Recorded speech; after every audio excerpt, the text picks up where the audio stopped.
Tonight we drift to a valley forgotten by time.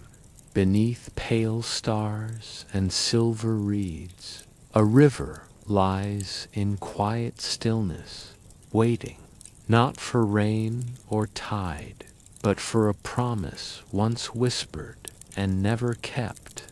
Here, love wears no desire. It breathes in silence, lingers in memory, and flows between the living and the gone. So settle into the hush of your room. Let the weight of the day fade like mist above water, and listen to the river that waited. The valley had no name, only a sound. It was the long, slow breath of water moving through stone, a whispering river that gathered mist from the mountains and carried it through a plain of reeds and quiet willows. Every dawn it mirrored the color of the sky, silver when the world still slept, golden when the sun began its slow reach. The villagers said the river was older than memory, that it once flowed backward during the reign of the first moon.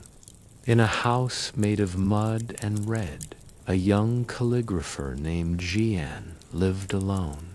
His walls were empty, except for scrolls of unfinished poetry, lines of ink that trailed like shadows of thought.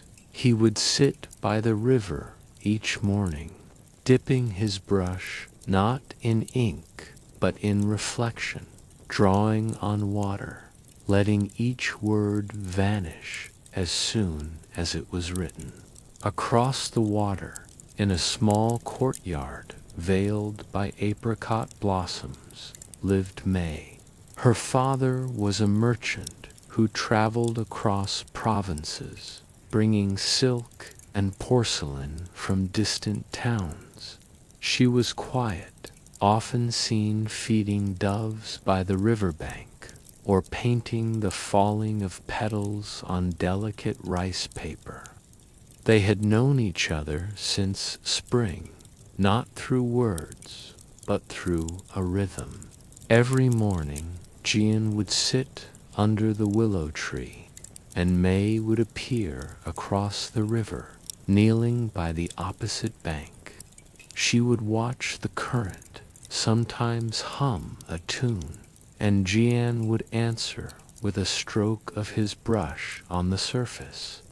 No bridge connected their sides. The river was their silence, and their silence was their meeting place.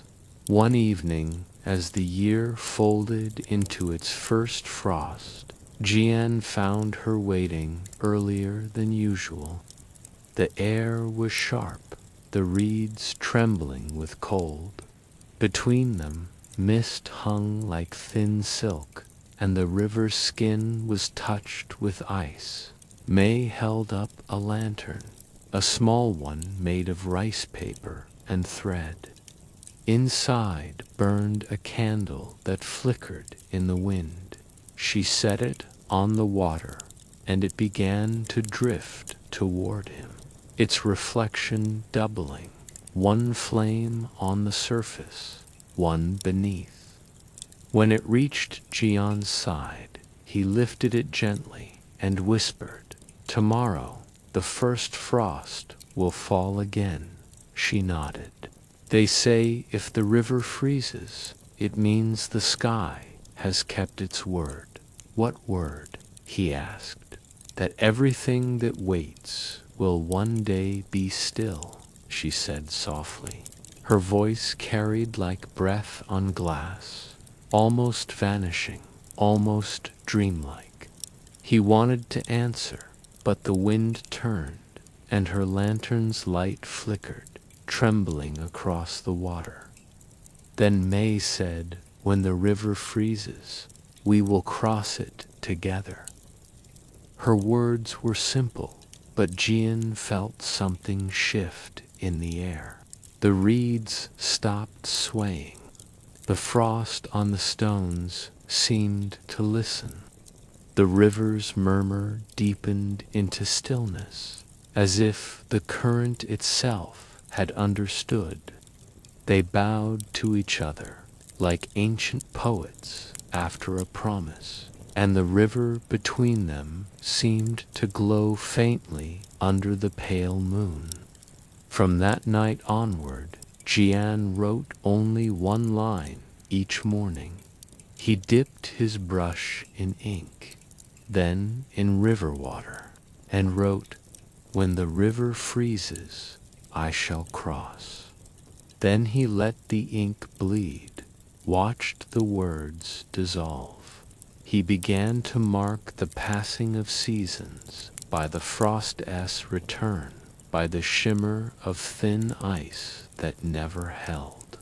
Each winter came and went, and the river refused to freeze. The villagers forgot their promise, but Jian never did. Sometimes he thought he heard her humming through the fog. Sometimes he saw the reflection of a lantern, even when no one stood across the water. Years passed softly, not like wind, but like breath. Jian's hair grew silver at the edges. May's voice grew fainter across distance and time. Still, each year, on the first frost night, he carried a lantern to the same willow tree. He would place it on the river and whisper her name, not loudly, but as if speaking into a dream that might wake too soon if startled. The flame would drift and waver, touching the reflection of the moon, and for a moment the world would hold still. He did not wait for the river to freeze anymore. He simply waited for her song to return with the mist. And yet, beneath the water, something was changing. The stones that lined the riverbed had begun to smooth, as if polished by time's patience. The current slowed a little more each winter. The river remembered, because the promise, even if forgotten by lips, had settled deep in the bones of the valley, and one day the frost would finally stay. The first snow arrived quietly, like a confession. It fell without sound, layering the reeds in white, muting the breath of the river. The sky had the color of paper before the first word is written, blank, endless, forgiving. Jian rose early that morning. His window was blurred by frost, the thin glass veined with soft ice. He opened it slowly, and the cold poured in, gentle and deep. The kind of cold that didn't bite. It simply asked you to remember. He walked toward the river, the familiar path now hidden beneath snow. His footprints appeared like verses that no one would ever read. When he reached the willow tree, he found the water unchanged, still flowing, still refusing. He smiled faintly. The river did not freeze, not even now. Perhaps, he thought, some promises are meant to stay fluid. Still, he waited. He set down his brush, and Inkstone laid out a blank sheet of rice paper and began to paint what he saw. Not the river itself, but the way it moved, the soft shimmer of something that both held and escaped. He painted until his fingers grew numb, until the mist began to thin and the sun touched the edge of the hills. Then he stopped. Across the water, the old apricot tree still stood, but the courtyard behind it was silent, and its gate long closed. No one had tended the doves in years. The merchant's house had been sold to strangers who never came. No one knew where May had gone. Some said she married a scholar near the sea. Others whispered she had moved north, chasing the trade winds with her father's caravan. But Jaeon knew she had not gone far, not in the way that distance understands. Her voice still lived in the breath of the wind, in the tremor of each reed, in the faint silver that gathered along the river's edge before dawn. As the years folded over one another like silk, Jian became known in the village as the man who wrote on water. Children followed him sometimes, curious to see words vanish before they could be read. "What do you write, old master?" they would ask. He would smile, eyes reflecting the slow current, and reply, "Echoes." They never understood, and he never explained. He lived alone, yet he was not lonely. Each season was a visitor, each drop of rain a memory returning to listen. He no longer waited for her lantern. He only waited for the light.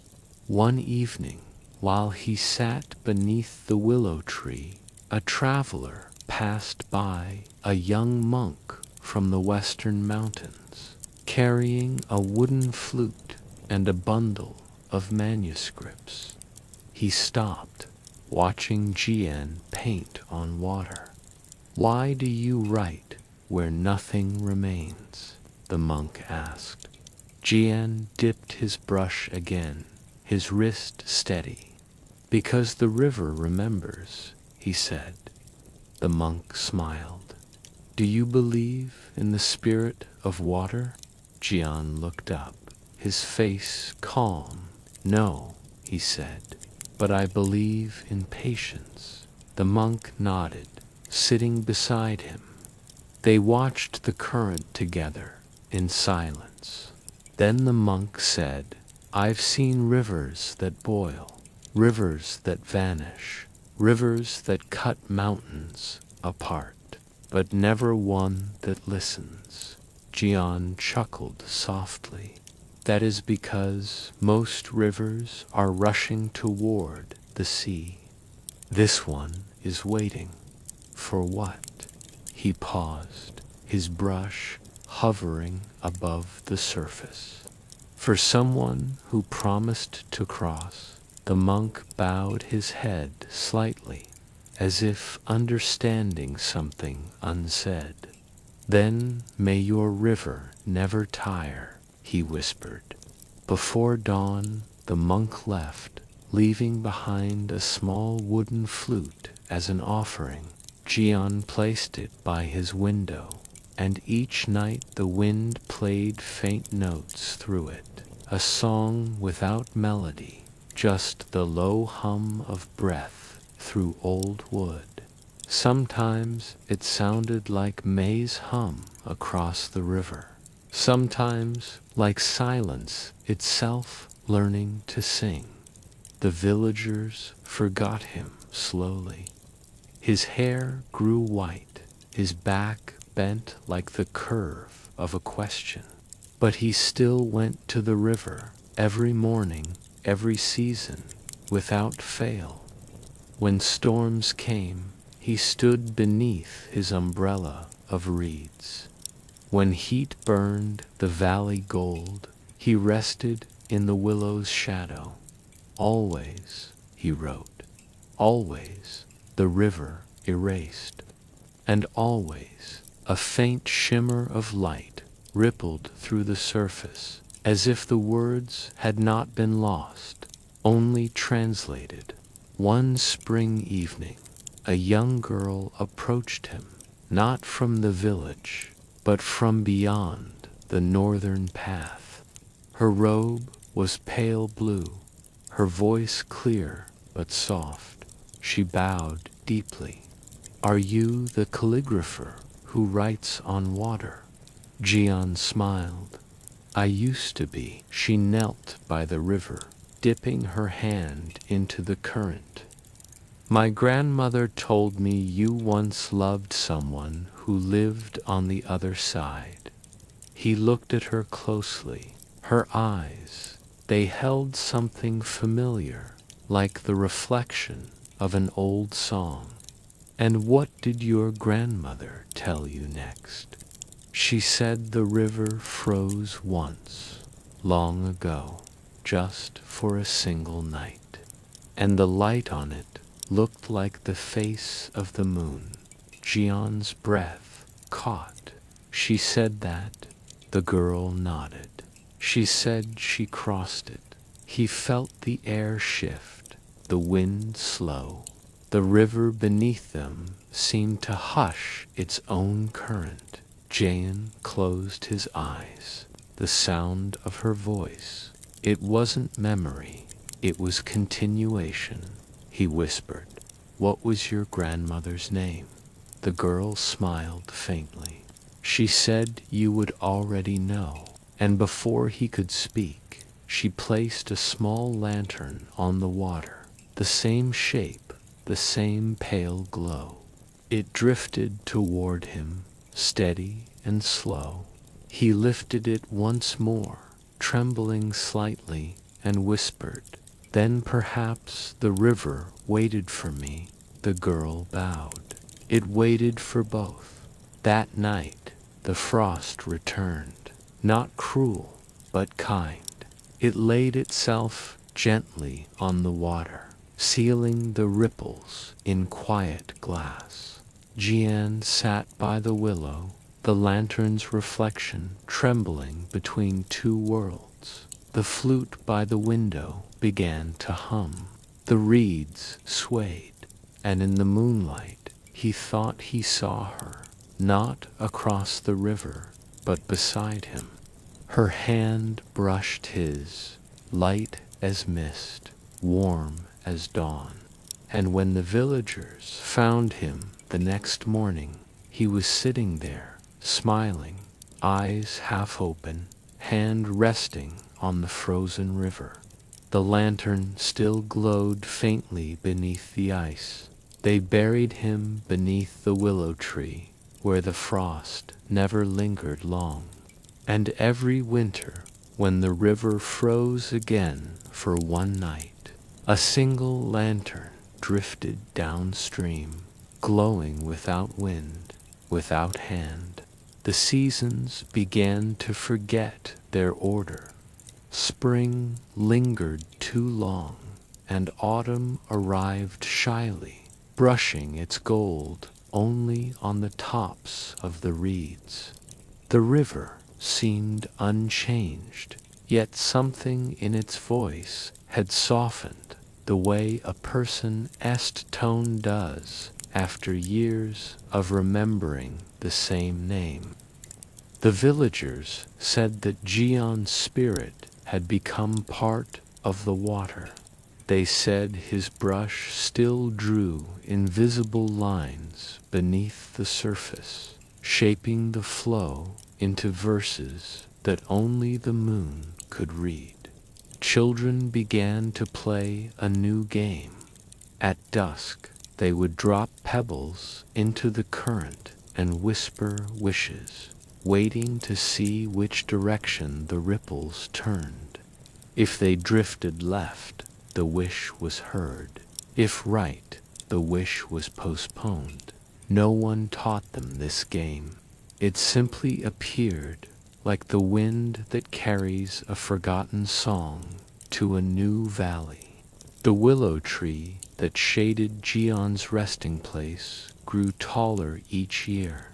Its roots reached into the water, drinking stories.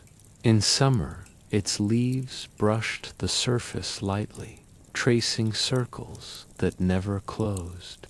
Villagers said it was how the river remembered faces. One woman came every month, a pale-haired traveler who stayed in silence, pouring a bowl of water at the base of the tree before she left. She never said why.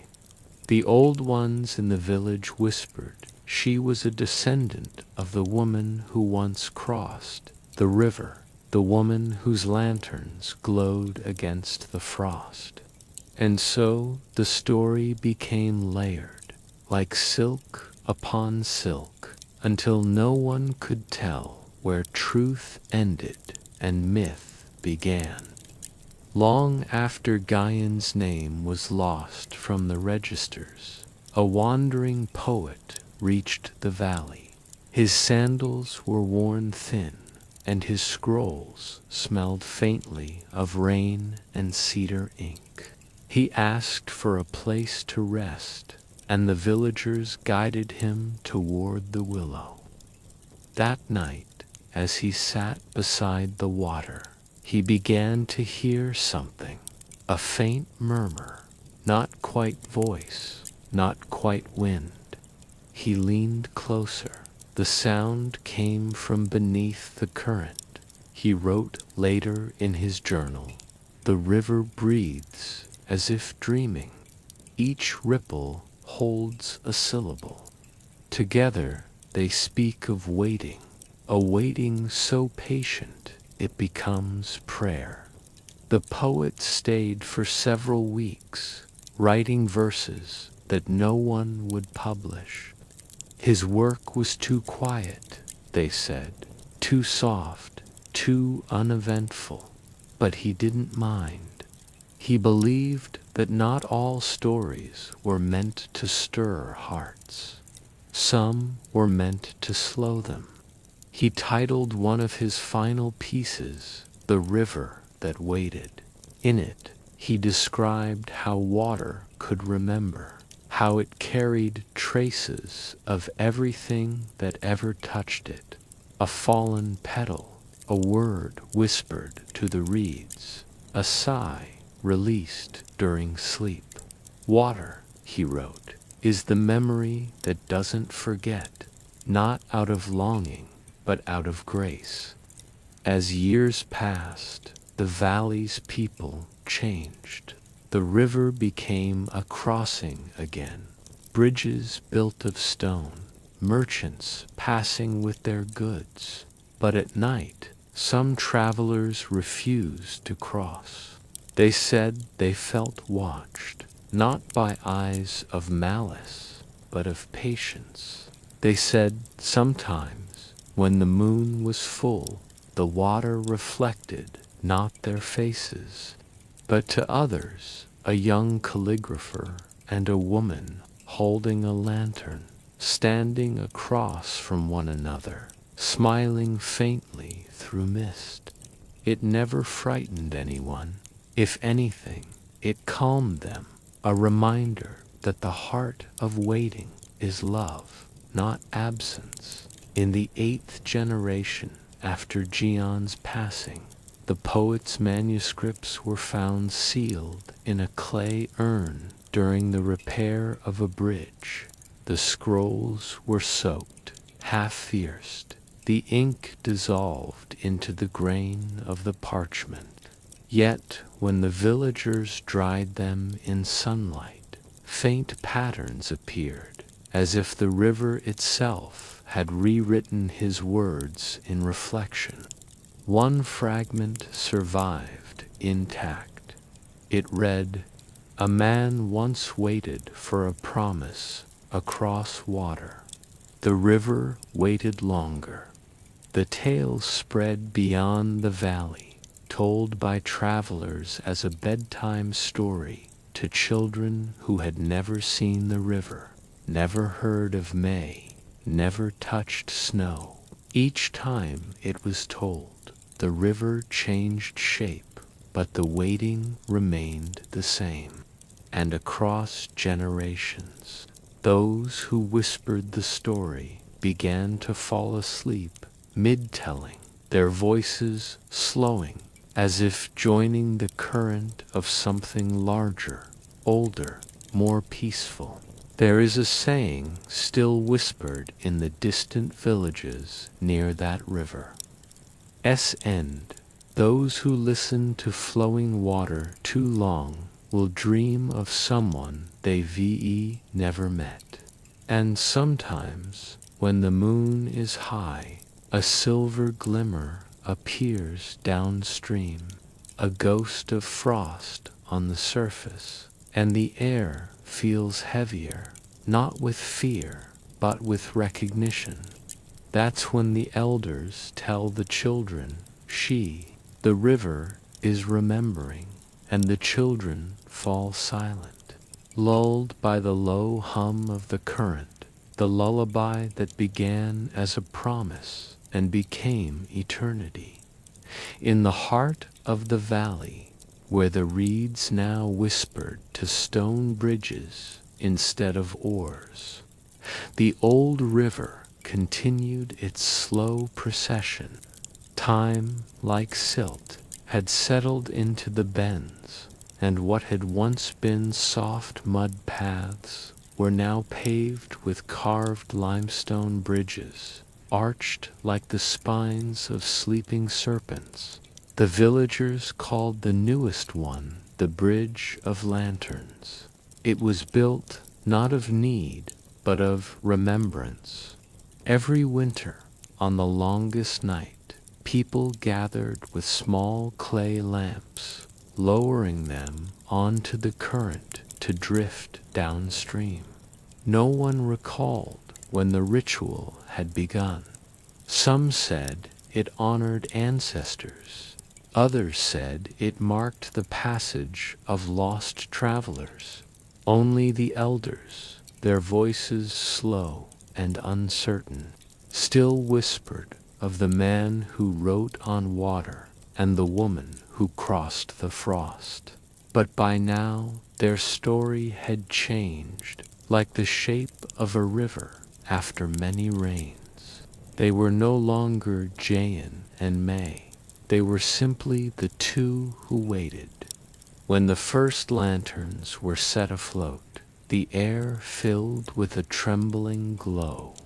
Dozens of tiny lights moved like stars fallen into motion, drifting gently beneath the arches. Their reflections shivered across the stones, turning the river into a moving sky. Children clapped softly. Their laughter was subdued, not out of sadness, but reverence. There was something sacred in the act of releasing light, as if the people understood that letting go could also be a form of remembering. An old musician sat at the river's edge, plucking a 3-stringed lute. The notes were low and round, dissolving almost as soon as they were born. The melody had no beginning or end. It was simply there, like the current itself. Among the crowd stood Leanne, a quiet young woman who had returned from the mountains after her mother's passing. Her face was calm, though her eyes held the distant shimmer of someone who still listened to absence. In her hands, she carried a lantern of unusual design, shaped like a crescent, painted with faded blue ink that looked almost like writing. She didn't know who had made it. It had been in her family for generations, tucked inside a box of folded silk. When she lit it, the paper caught the flame softly, the glow flickering through thin calligraphy. The words were too old to read, the strokes too delicate to trace, but for a moment the letters reflected perfectly in the river, and it seemed to her that the water leaned closer. She placed the lantern gently into the current, and it began to drift. An elderly monk approached, his robe pale as mist. "That is an ancient light," he said. his voice like worn fabric. My mother said it came from a time when the river waited. Leanne replied quietly. The monk smiled. Ah, the story of the waiting river. Yes, yes. I have heard it sung by wanderers, written by dreamers, and painted by those who never saw the valley. But you were born where the water breathes. Perhaps it still remembers you. She looked down. The lantern was moving slower now, as though hesitating. Do you think the river can remember? Memory, the monk said, is just another form of current. It flows where hearts allow it to. Then he added, when the old calligrapher died here, they say his final breath rippled the water. And since then, it has carried his ink wherever it travels. Leanne's eyes lifted. Then maybe that why the flame dances, as if reading what the water writes. The monk bowed. Perhaps you see what most have forgotten. As the lanterns floated farther away, the bridge filled with silence again. The wind was gentle, but it carried a faint hum, a sound that was not quite music, not quite voice. The monk tilted his head. Do you hear that? Leanne nodded. It sounds like breath through a flute. He smiled faintly. The wind still plays his song. For a long moment they stood together, listening. The tune seemed to rise from below the bridge, echoing through the arches, weaving with the ripples. A low melody, patient and circular, looping like memory itself. Later that night, when the last lantern had drifted beyond the bend, Leanne walked home through the valley.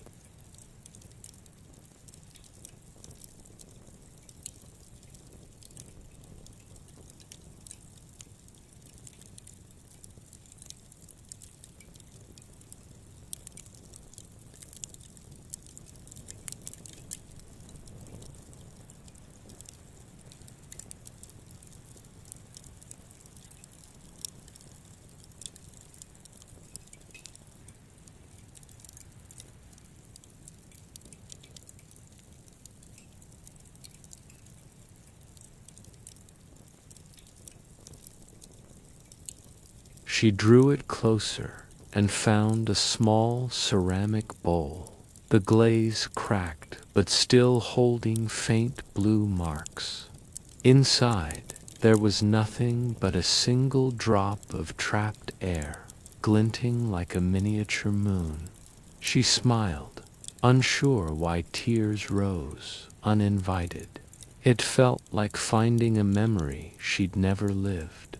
She carried the bowl home and placed it on her windowsill, where moonlight could reach it. Each night, the reflection inside changed. Sometimes water, sometimes frost, sometimes what looked like handwriting too faint to read. Months passed. Every time the moon was full, Leanne placed a new lantern in the river. Each time, she whispered a single word before releasing it. Patience, memory, silence, love. And every time, the lantern seemed to pause, waiting for her to speak before continuing downstream. The villagers began to notice. They said her lights burned longer than the others. They said they saw her shadow reflected twice on the water, as if another figure stood beside her. No one asked who it was. They simply started calling her the new keeper of lanterns. The monk returned once more before leaving the valley. "You've kept the light alive," he told her. She smiled. "No, master." The river did. He looked at her with that patient, knowing gaze. "Ah, but even rivers need someone who listens." He placed a thin parchment beside the bowl on her window, a poem written in slow, deliberate strokes. Two waited once for the crossing. Now the river waits for all. Where light meets water, memory does not fall. That winter, the frost came early. When Leanne looked from her window, she saw the river frozen for the first time in her life. The lanterns that had been released the night before were still there, caught mid-drift, glowing faintly beneath the ice like stars beneath glass. She stood in silence for a long while. Then, from somewhere in the distance, she heard it again, that soft hum of the wind through unseen reeds, steady and calm, as if the night itself were breathing through the flute of time. She whispered to the still air, "Are you waiting again?" The frost on her window glowed faintly, then faded like an answer that didn't need words. The river was no longer just a stream that wound through the valley. It had become a kind of pulse, a soft and endless breath that matched the rhythm of Ellora's waiting. The nights were longer now. The moon often lingered over the water, unwilling to leave, as if curious about the woman who still came to its banks with her lamp and her silence. She had stopped bringing the woven baskets, stopped counting the days. The world had slowed into something that had no beginning or end, a long, gentle sway where light met shadow and forgot which was which. Each dawn she saw the river differently. Once it was clear and green. Another morning it shimmered silver blue, almost translucent, as if time itself was running through it. She thought of how rivers never truly stop. Even when they vanish, they only sink deeper, flowing beneath the skin of the earth, whispering stories to the stones. Perhaps love was the same, not gone, only hidden in quieter places. One night, as she sat by the banks, the air grew still. No insects, no leaves moving, not even the faint hum of distant wind. It was a silence that pressed against her chest, not frightening but vast, like the pause before someone speaks your name.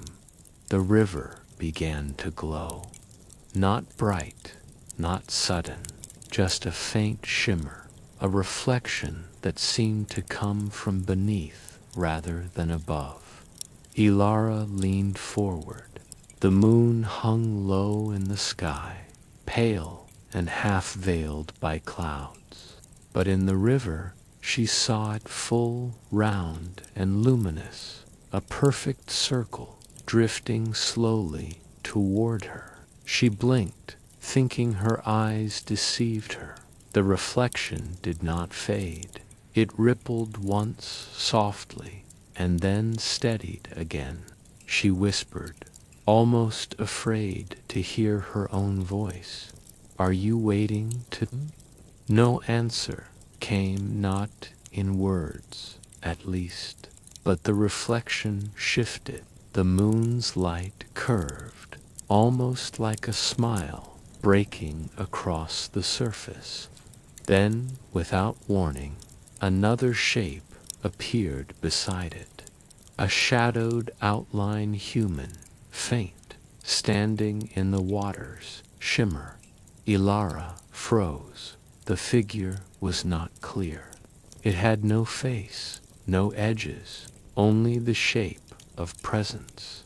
She thought of the old tales of souls who lingered by the rivers they loved too much to leave. But there was no chill, no dread, only a strange warmth that spread through her palms, resting lightly on her skin. The figure moved closer in the reflection, though the water never stirred. And then she realized the face was her own. She did not cry, did not turn away. The reflection lifted its hand, a mirror to hers. When she raised her fingers, so did it, perfectly aligned, as though the river had swallowed time and now showed her not the past or future, but the waiting itself. The glow deepened for a moment, and she saw fragments, drifting lights beneath the water. The baskets she once floated, threads of grass, a single shell, and then, deeper still, something like eyes or stars scattered across the riverbed, each carrying the glimmer of all who had once waited, all who had once loved. The reflection spoke without words. It asked nothing, promised nothing. It simply remained, and Elara understood. The river was not a mirror of what had been lost, but of what continued, quietly, endlessly, through every heartbeat, every still night.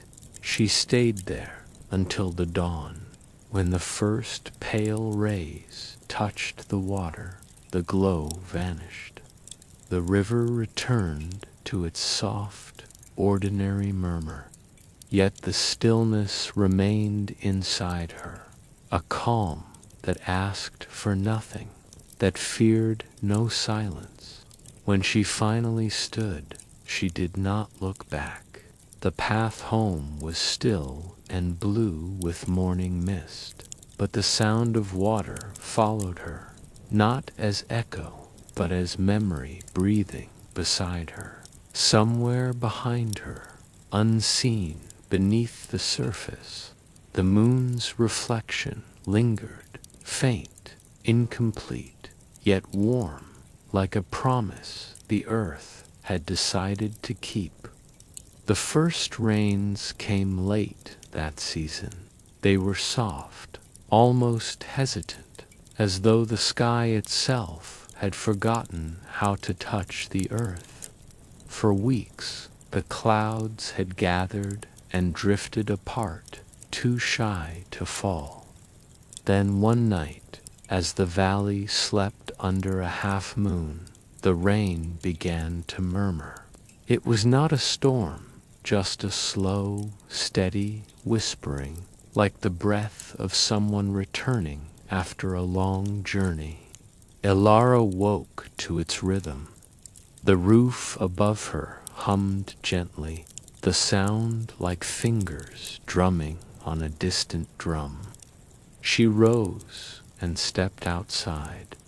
The air was cool, perfumed with soil and renewal. The rain fell through the mist, weaving silver lines through the dark. Down in the hollow, the river stirred again, alive, wide, forgiving.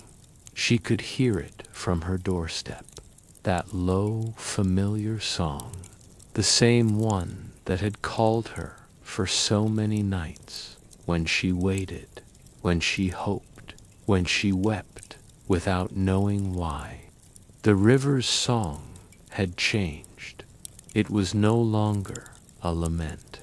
It had grown softer, not joyous, but accepting, as if it had learned to hum instead of cry.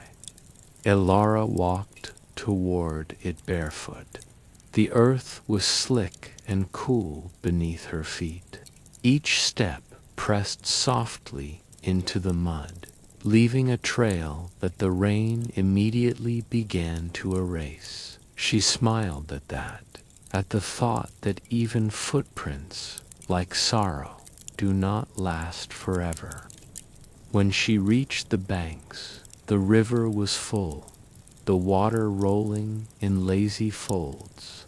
In the moonlight, its surface looked like a scroll being written and erased at once. She stood still for a long time, listening. The sound was no longer lonely. It was layered, drops of rain falling, stones rolling faintly beneath the current, frogs croaking somewhere beyond the reeds. Life had returned, quietly, naturally. And then she heard it, a tone hidden within the water's voice, like the faint pluck of a stringed instrument. It rose and fell, sometimes vanishing under the rain, sometimes clear as breath. It wasn't wind, it wasn't imagination, it was familiar. Her eyes widened. She knew that sound. The same rhythm the man once played on his reed flute by the old fig tree. The song that drifted across the valley every twilight, long before silence had taken everything. She closed her eyes. It was their faint, patient whole. The melody did not speak of return. It simply existed, as though the river itself remembered the notes, carried them, reshaped them, and now gave them back to her, a gift from something that forgets nothing. Ilara knelt at the bank. The rain had darkened her hair, made her robe cling to her shoulders. She placed her hand in the water, and the current curled around her fingers like a familiar pulse. She whispered, not to the river, but to the silence within her.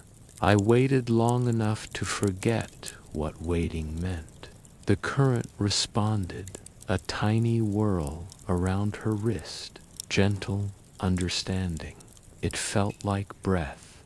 When she opened her eyes again, the moon had climbed higher, and for the briefest moment, the clouds parted. A shaft of silver light touched the surface, and she saw her reflection, calm, unbroken, framed by ripples that looked like the faint rings of a bell. But she wasn't alone in the image.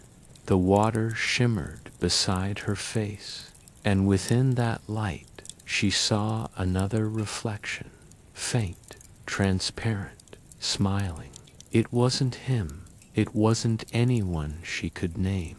It was the river itself, mirrored in her eyes, the quiet witness of every night she had kept its company. The flute's melody deepened, not from any source she could see, but from the folds of the water. The rain thinned, the stars brightened. She leaned closer, and in that moment, the world seemed to inhale, to hold everything still. And then, slowly, she sang. Her voice was barely sound, only breath against rain. But it blended with the river's hum, joined the invisible flute, and turned the whole valley into a single note that trembled in the dawn. When the first light appeared at the horizon, Ilara was still there. The rain had stopped. Mist rose from the ground, swirling around her like a thin veil. The river gleamed like polished glass. She whispered one last time to the water, "You may flow on, but you are never gone." And somewhere within that current, the song continued, not hers, not his, but the river's own remembrance of both. It was not an ending. It was a beginning that had learned to be still. The rains stayed longer than anyone remembered. For months, the valley lived beneath a rhythm, a gentle dialogue between water and air. The mornings were wrapped in silver fog. The afternoons glowed with the scent of damp earth and blooming reeds. Each evening, the same melody drifted from the river's edge, the one that no longer belonged to anyone, yet belonged to everyone who listened. Ilara now lived her days beside the water. Her old home on the ridge stood empty, its roof bowed, its windows veiled with moss. She preferred the simplicity of her woven mat beneath the fig tree, the same tree that once heard the flute's earliest song. Beneath its branches, she built a small altar of stones, no higher than her knees, a quiet gesture, neither sacred nor sorrowful, just a way of saying thank you without sound. Each morning before sunrise, she would walk barefoot along the wet banks, her fingers brushing the tips of the tall reeds. The water glistened in narrow ribbons, catching the faintest light before dawn. Sometimes she spoke softly to it, a greeting, a memory, or a question without answer. And though the river never spoke in words, she always felt heard. When the sun rose, the world around her seemed slower. Fishermen from the nearby villages returned to the waters. They carried nets mended with care, their faces softened by the long drought's end. Farmers began to plant again, their hands dark with soil that finally yielded to their touch. The valley, once forgotten, began to hum again, not loudly, but with the patience of those who have known silence. Yet Elara's heart did not quicken with the land's revival. It moved at its own pace, slow, unhurried, balanced like a leaf floating downstream. She smiled often, but her smiles carried no spark of longing anymore. They were small, knowing things ripples rather than waves.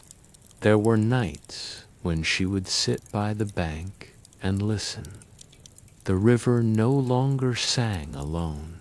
The frogs, the crickets, the wind through the reeds, they all wove threads of quiet music. Sometimes she would hum along, her voice a faint part of the night.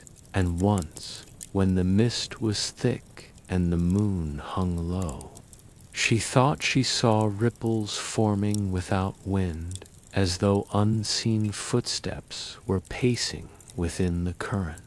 But she did not startle. She simply whispered, "You kept your word." One evening, a group of children came running down from the upper village. They had heard tales of the woman who sang the river awake. One of them, a girl no older than 10, asked shyly, "Is it true you spoke to the river and it spoke back?" Ilara smiled, her hands resting on her knees. "The river speaks to everyone," she said softly. "It just uses silence more than sound." The children giggled and ran to the edge, tossing pebbles into the shallows. The splashes echoed like laughter. For a long time, Ilara watched them, her smile unmoving. The sound of children playing was a sound she had forgotten she loved. As twilight deepened, the sky turned copper, then rose. Mist rose from the surface again, soft as breath. The children's laughter faded into the hills. Ilara sat alone, feeling the air shift, not colder, just quieter, as though evening had bowed before her. And then she heard it again, the flute, faint, thread-like, as if carried by memory more than wind. The same notes she had once waited lifetimes to hear. They did not ache this time, they simply were. She did not rise, nor turn her head to look for their source. She knew the melody's home now was the river, and that was enough. The notes lingered until the last of the light withdrew, and then, as naturally as breath, they faded into the hush. In the following weeks, the valley settled into balance. The rains thinned, the earth dried slowly. The river's level fell, but it never vanished again. Flowers bloomed along its edges, white, pale blue, and gold. Villagers began to say the river had a spirit now, a guardian perhaps, or a blessing that came with patience. But Ilara never claimed the story. She simply smiled when they said it and watched the water ripple beneath the sun. When asked once by a wandering monk what she waited for now, Ilara replied gently, "For nothing, but waiting has a rhythm of its own. I've learned to love that rhythm." That night, when the valley slept, the moonlight lay over the river like a soft blanket. The water shimmered faintly, not glowing, not reflecting, but breathing, and if one listened closely, truly closely, one could hear beneath that rhythm the faint trace of a voice, half river, half human, humming a tune that had no beginning and no end. It was the sound of peace learning to stay. The days grew longer. The sun rose higher, resting over the valley like a hand that no longer trembled. The river flowed in calm spirals, no longer rushed, no longer burdened by memory. It had learned, like Ilara, to move without yearning. She noticed the change first in the mornings. The mist that once clung to the reeds began to thin earlier each day. The dew on the grass dried before she could touch it. Even the songs of the birds softened, as if they too had found contentment in quieter music. Ilara spent her mornings weaving. Her mat of reeds had become a small tapestry, faintly green and gold, shaped by the river's moods. Each thread reminded her of a day she had watched pass without speaking. She never planned what it would become. She simply wove what the river felt like that morning. One afternoon, she paused, gazing at the woven lines beneath her hands. The pattern resembled the winding current itself, a flow that curved and met itself again, endless and gentle. She smiled faintly and whispered, "You found your way back to yourself." The air was still that day. Even the fig tree seemed to sleep. Beyond the curve of the bank, the water shimmered with sunlight, and the faintest breeze passed like a sigh through the tall grass. The valley had entered its quiet season, not dry, not rainy, just still, the in-between. In that stillness, Elara began to sense a change not of weather, but of presence. It was as though the valley was preparing to breathe out after years of holding in. That night, she lay by the river's edge, the stars casting their slow light upon the water. The reflections drifted like fragments of thought, patient, unhurried. Somewhere above, a single star flickered stronger than the rest. Elara turned her head slightly, watching how its reflection trembled on the surface. For a moment, she thought the river had captured the star. It glowed brighter than the others, unmoving, steady, like a lantern beneath the current. She leaned closer. The image didn't distort, even when the wind brushed the water. It remained sharp and constant.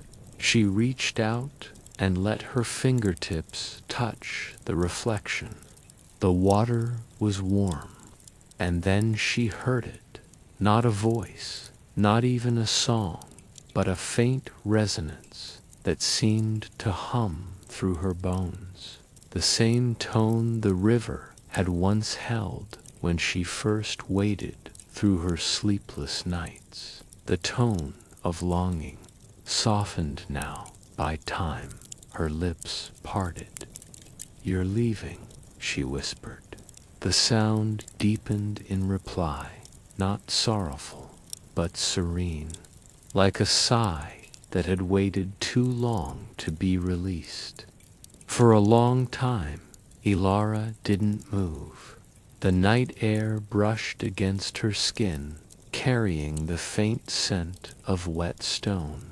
She understood then what the valley had been preparing for. Not another storm, not another silence, but a farewell. The river had done what it came to do. It had remembered, sung, waited, and forgiven. And now it was teaching her the last thing it knew, how to let go. When dawn began to bloom, she rose slowly and stood at the edge of the water. The star's reflection had faded with the first light, but its place on the surface still glowed faintly, a shimmer without color. Elara pressed her palms together and bowed. "Thank you," she said. The river's current caught her reflection and broke it into fragments. Each fragment shimmered, turned, and vanished downstream. The song of the flute returned, not in melody, but in the wind brushing through the reeds. A voice spread so thin it could belong to everything. She closed her eyes and listened. For the first time, she didn't need to remember. The sound, the water, the waiting, all of it existed without her holding it. It had become part of the air itself. When she opened her eyes again, she saw the valley stretching before her, the fields green, the sky pale with the softness of morning. The world no longer waited, it simply lived. Elara smiled, her heart slow and full, and whispered, "Then let the sky remember you now." She turned away from the bank, her woven mat under her arm, the sun rising gently at her back. Behind her, the river flowed on, quiet and silver, and though its surface no longer shimmered with starlight, it carried within it a pulse, a rhythm that would outlast both drought and memory. The valley breathed out at last. Years passed quietly, as years often do when no one is watching them. The river no longer sang in sorrow, nor swelled with joy. It simply was. It moved through the seasons the way breath moves through sleep, gentle, continuous, without purpose beyond its own rhythm. The valley, once known for its drought and silence, became a place of small abundance. Farmers whispered prayers to the current before planting their first seeds. Children learned to toss flower petals into the water instead of stones. And at dusk, when the wind slowed, the elders sometimes claimed they heard a woman's hum carried on the surface, faint as mist, kind as rest. No one remembered exactly when Ilara had gone. Some said she wandered east, following the last rain. Others believed she had fallen asleep beneath the fig tree and simply never woke. A few, the old and patient ones, believed she had become the river itself. Her soul dissolved into the current, her name kept in the hush between waves. Whatever truth there was, the valley did not seek to confirm it. It preferred to keep her story soft, like a dream, too gentle to wake from. One day, many seasons later, a traveler arrived. He came from the northern hills, guided by stories of a river that once held the moon in its heart. He carried no map, only a worn piece of parchment with faint ink drawings of waves and a single word written at the center. Ilara. When he reached the valley, dusk was already folding itself around the horizon.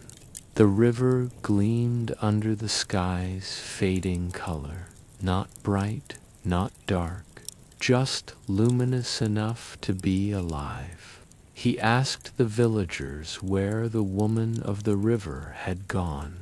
They shrugged and smiled. One old potter pointed toward the fig tree near the bend and said, "She's still there. She never really left. You just have to listen the right way." The traveler thanked him and made his way through the reeds. The fig tree was older than he expected. Its roots split the ground like sleeping serpents, its leaves whispering softly to themselves. Beneath it, the altar of stones remained, overgrown with moss, but still intact. And just beyond, the water curved in a perfect arc, mirroring the pale blush of the evening sky. He sat down and watched. For a long time, nothing moved except the wind. Then, as the stars began to appear, he heard something, a faint tune, low and even, like the sound of breath against glass. It wasn't quite a song, it was more like remembering. The traveler closed his eyes and let the sound fill the air around him. It came from everywhere, from the reeds, from the tree, from the slow turns of the river. When he opened his eyes again, he noticed the reflection of the moon forming across the water. It seemed to ripple once, and in that ripple, for a brief, impossible heartbeat, a face shimmered, serene, unburdened, familiar. Ilara's, not as a spirit, not as a ghost, just as light-shaped, like calm. The traveler bowed his head. He did not call her name. He did not reach for her.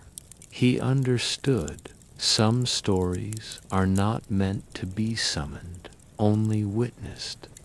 The wind picked up slightly, and the reflection dissolved. But even after it faded, the water continued to hum softly, and he knew he had found what he came for. Not a person, not proof, but peace. He stayed until dawn.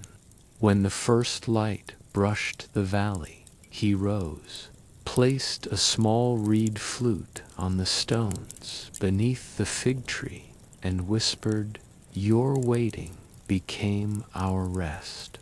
Then he left. For many nights after, the villagers noticed the river's tone deepening again, not sad, but warmer, rounder, as if it had learned a new word. Children said it was singing her name to the stars. The elders said it was simply the valley breathing in its own history. Either way, the story of Ilara lived, not as legend, not as worship, but as lullaby. And when travelers came through, tired from long roads, they always slept soundly by the river's edge. Some said the dreams there were weightless, made of water and patience. Others swore they could feel someone gently brushing their hair, as if to remind them. Night descended on the valley with the softness of old silk. No storms, no winds, no sound, but the hush of the river turning in its slow, eternal rhythm. There was peace here, not the loud peace of triumph, but the quiet kind that settles after all questions have been answered by silence. The reeds bent slightly, as if in prayer. The fig tree, the same one beneath which Ilara's altar still rested, shed a few of its golden leaves into the water. They drifted slowly downstream, catching moonlight like small lanterns. The villagers had long stopped lighting lamps by the shore. They no longer felt the need to call upon the river's attention. It was enough now simply to exist near it, to hear its voice, to breathe its stillness, to live within its patient dream. Every few nights, when the moon was thin and white, some said they saw faint footsteps forming on the shallow sand. They began nowhere and ended nowhere, just soft indentations that filled and faded as the tide moved. The elders never tried to explain it. "Let the river dream," they would whisper. Dreams have their own tides. The traveler who had once come to seek Ilara never returned, but the reed flute he left behind remained untouched beside the altar. Sometimes, when the air was damp and the crickets stilled, a single note would rise from it, light, breathy, and unplanned, as if the wind itself remembered the shape of her song. It is said that on such nights, the valley doesn't sleep alone. The hills lean closer, the trees still there rustling, and even the stars dim slightly so that the river can reflect the sky more clearly. No one speaks then, because in that silence something more profound than language stirs, the kind of understanding that doesn't need words. If you listen closely, you may hear it too, a faint whisper beneath the current, repeating itself softly through the dark. Rest now. The waiting is over. The water flows on, unhurried, unending, and somewhere within its depths, the last echo of her breath lingers, a note too gentle to fade, too infinite to stay. When dawn arrives, the valley glows in quiet gold. The river continues its course, unchanged yet eternal, carrying stories that no longer need to be told, only felt. And so the valley breathes, and the river sleeps, and the world, for a moment, forgets the weight of time. The river has stopped whispering now. Its waters rest, as though they have finally remembered what it was they were waiting for. Sometimes love does not call, nor return, nor bloom again. It simply stays, patient, quiet, eternal. Beneath the moon, the valley breathes, the reeds bow. The current hums, a lullaby for no one and for everyone. If you listen close, you may still hear the echo of their vow to souls that promised to meet again where water meets light.